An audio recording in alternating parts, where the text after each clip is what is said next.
Hello, welcome to What Am I Doing, the Dungeons & Dragons podcast where one experienced dungeon master and one failed scriptwriter discuss D&D topics. My name is Kinsey and my ridiculously inadequate pod partner is Lewis McCaffery. Hello, Lewis. Hello, Connor. How are you? Hello. I'm good, yeah. After 4 sessions, I finally said the intro correctly. I am impressed. I'm going to start just wearing random fancy dress outfits or putting things in the background to try and throw you off. I thought you were going to say like positive t-shirt, positive reinforced like go champ. No. Papa's coming home. Never. Also, I said it for the first 10 podcasts, fine. Yeah. And then the pressure got to you. Yeah, the doubt got to it. Now I have to take pills. I have to take blue pills. I wonder what that was. Just to really enforce my... You're a blue pill kind of guy, I see how it is. Well, of course. So, how have you been? I've been alright, yeah. I mean, like I said, rather emotionally traumatised after yesterday's Black Shores session, but it was great. What can we do? Yep. People have to die. They do. I mean, they don't, but they do. They do. In the Black Shores, they do. Bad rolling. Yeah. We've actually got a whiteboard because we play exactly where we're recording, and we have a couple of catchphrases from people. Not catchphrases, just last words. Yeah, it's the cause of death. Yeah, we've got one here that says, I can take it, and then that was followed by 8 enemies all hitting max damage. He could not take it. Yeah. He could not. Another one, same person, different character, fucked around and found out. It's beautiful. That is exactly what he did. Oh, okay. Alright, well, it kind of does make sense that we've just brought that up. Okay. They're not necessarily the Black Shores. Yeah. The campaign, the homebrew. Player deaths, maybe. But not even player deaths. Okay. But today's session is the party, which I think will be a big one I think people will like that. Yeah, it's a bit more varied, a bit more vague, like in a good way. I think, a bit loose. Yeah, it's quite specific, but I like it. Okay.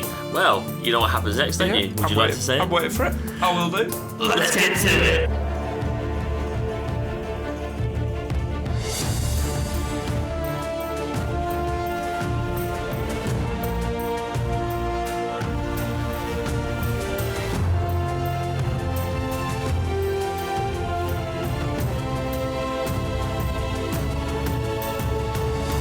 Today's episode is on the party. Most of the time we get to choose our comrades, but there are times to which we don't. What makes a good party? How can people improve their social status to be deemed an invitation? And what's the worst experience you've ever had?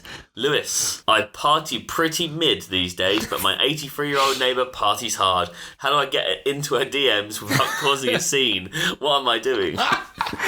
Oh, I don't know why. It's just throwing me off the way you're saying party. It sounds like you're trying to be overly posh. I like it. Party. It's the southern... I never pronounce my T's either, so it's just party. Party. I don't know what you're doing, to be honest. It depends the type of party. If you're 83, I think you said. She is. She's 83. Yeah, okay. She's partying hard. Is this only me? The only me lady, no. Only me we have a lady who lives nearby us, listeners who, who just shouts only me as she walks around the street with her dog. That's apparently not her dog. All right, well, and she doesn't live here. No. Let's give less people information about where we live, and let's get to it. Okay, so what you're doing, it depends on the type of party. If it's an adventuring party, then clearly what you do is you dress yourself head to toe in red latex and run in pretending to be a red dragon and just ruin the party. That's the opposite of what I was wanting as an answer. Okay. But it does work because I'm wondering how to get into her DMs. I think using that red latex, if she sees me in the street wearing that, it might knock off the attention of me. I feel like my anxiety wouldn't be. I could probably slide into her DMs. I'd say so.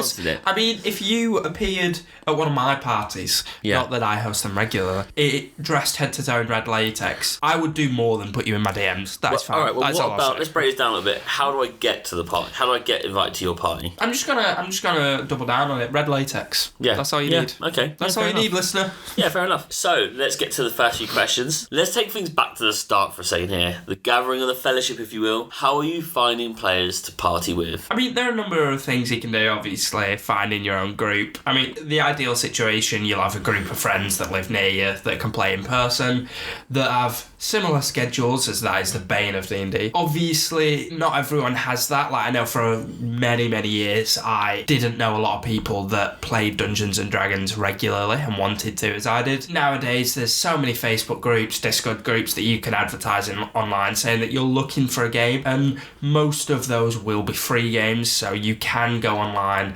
look around, and find something that works for you. And most of the time, or most that I've encountered, you can find a DM that will run like session 0 for you first, so that you can meet who you are going to be playing with, whether it's in person or online, and see if that campaign is for you before diving in and then 5 weeks down the line realising that it's not one that you want to continue. Yeah. They're also like, you get often, if there are like kind of geek retreats or trademark, or just genuine like comic stores or board game kind of shops that actually have tables, then they often have like some kind of sign up, like whether it's for Facebook or just signing up in store, and they often probably charge for just the table hire, not per hour or anything. It's usually like £3 or £4.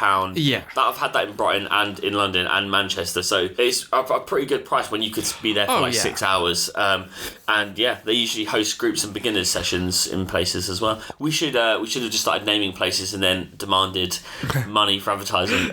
Sponsors.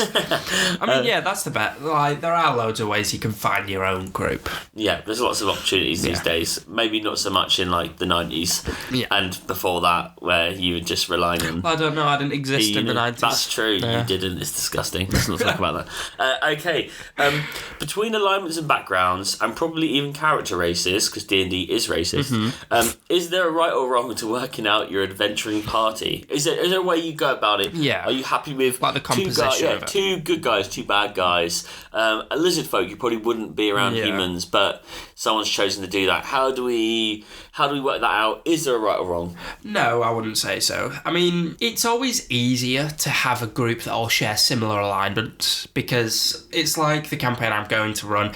Everyone's going to be neutral or good, so they're all following a similar goal because they all want to do the right thing, pretty much. If you've got good and evil, then there will be conflicts, but that's not a bad thing. That as we've seen in the Black Shows, it can add tension, it can add like exciting moments. I'd say the one thing you need to have with a party is they all need a common goal. They all need a reason to stay together. So that's not necessarily anything to do with race, class, or alignment. It just needs to be something that's strong enough or important enough to make them realise they need each other, or it's easier for them to stay together. I mean, I know we did the episodes on Baldur's Gate, for example, but look at that, like, they were all faced with a very serious problem, and even though some of them were evil, some of them were good, like... They had a scapegoat. They were like a goal to work towards, which brought them together. Yeah, which I think every party needs. Like I said, you don't all need to be similar races or the same alignment. It's just as long as you can put aside your differences in a general way of speaking and follow the campaign. Yeah, if you've got one bigger goal, you can take away, at least for a short period of time. And actually sometimes that conflict works nicely, that if one of those small pieces of your personality that does divide you between alignments or races or whatnot, that's really good for players and DM. Not definitely. Every day, because then you're just sick of it and you clearly just want to do PvP. There's moments where that could work really well. Yeah, stuff like that is just great for like character progression or exploring their backstory and things like that. There's also really good, I mean, we'll do this when it comes to like a session on items and weapons and things, but what we've just done in our campaign is, even though they're different alignments, we gave an evil character a weapon that specifically does kind of bestow a curse upon him, and then he will rage, or he'll go berserk, the berserker axe, he'll go berserk because of, I can't remember if it's a roll it's he like has. Taking damage. Taking a certain amount of damage and not missing, I think. Failing a save. Failing a save means he will attack anyone within 30 feet of him, and he has to leave within 30 feet to go out of that rage. So obviously that's a bit of a ball ache every single session if that happens, which it doesn't happen every single session. Well, not anymore. He's dead. He's dead. He's the one who died. We're relaying it back to the beginning. But yeah, that kind of thing where it's a weapon implementing almost the backup of the alignment can be really good. It's stuff like that is more, rather than the actual party composition with, I mean, anything is really possible as long as the DM works hard enough and thinks about what items Someday. will match them. Well, Someday, yeah. I live to see. Sorry, I did go on a tangent about the weapons and stuff there, but Nice. I guess that's more of an alignments one, which we've already done, I believe. I think you can be open to any party. If anything, I'd say as a DM, it's really understanding the group you've gathered. Yeah. And working out, is this person just going to be this because of a nightmare reason? Like, they've got to be good at what they're doing, I think, or at least really commit to it for you to get the most out of the like juxtaposition of characters. I think the one party composition that you don't want is a group full of people with the main character syndrome or whatever it's called. Yeah. Where obviously everyone needs to be the main character at some point. Right? They need a storyline will be mainly tailored to them or about them. Let's say if it's exploring their backstory. But if you've got someone that has to be the number one every single session, then just shoot them in the face. Yeah, right. For realsies. Yeah. Don't do that. We'll get banned off Spotify. What makes a good party? How do DMs and players keep the flame alive? And by that, I guess that's quite vague, but what I mean is how you keep the consistency of players sticking around to carry on playing. You can have, people getting along, because it's not just characters, it's actually the players. You've got to remember, you're in a social space and you've got to get along to be playing. I've not experienced I've been in sessions where there are people where I'm like, fucking hell, this guy's a nightmare, or God, she just never turns up. So you're almost not looking forward to seeing that person. How do you kind of use that as a middle ground? Because I think that works. This question could really help players and DMs of like kind of how do you respectfully as an adult keep your thoughts to yourself and try and maintain a good relationship. I think the number one thing is making sure that everyone is comfortable at the table. And the reason I say that is if you're more comfortable, obviously you're more likely to roleplay. And a lot of people in D&D, if you're roleplaying your character well, as long as it fits your backstory, as long as you're not just being an arsehole, in which case you are the problem.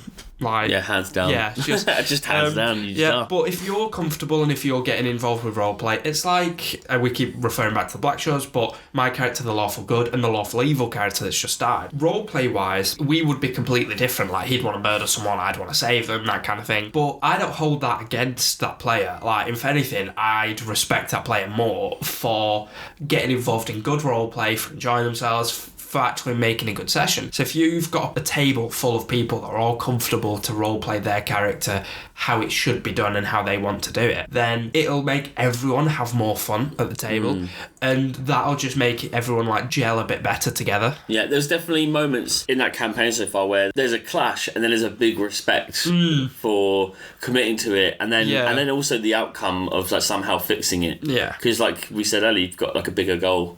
Well, exactly. Achieve. Like there are obviously other ways in terms of like outside D&D as well. Like we've spoken about for hours because we do ours fortnightly. If we on the other fortnight, whether it's games night or meet up, whether it's just meeting up for a drink or having like a board game night, or even just having a call on Discord, like an online game site, there are ways that you can keep the group connected so that you don't kind of drift off a bit and then you're having to do hour-long, obviously we do a catch-up at the start of every session, but so that you're not having an hour-long catch-up. D&D's strangely very sociable. You need to be comfortable in order to actually get involved in your character. Obviously not everyone is, but you do need to do that. So I think a catch-up, a little actual chin wag at the beginning is really helpful, rather than right, we're here, let's do it, we've got this long. Also not making it feel like it is a scheduled job every Monday for 3 hours. Like it's you turn up, people turn up with food, you have a laugh, you see how everyone's been and whatnot, you ask about every child. It's actually really important, I think, to be playing D&D to do that. You can't if it was just like on a Wednesday we turn up at 6 till 10 and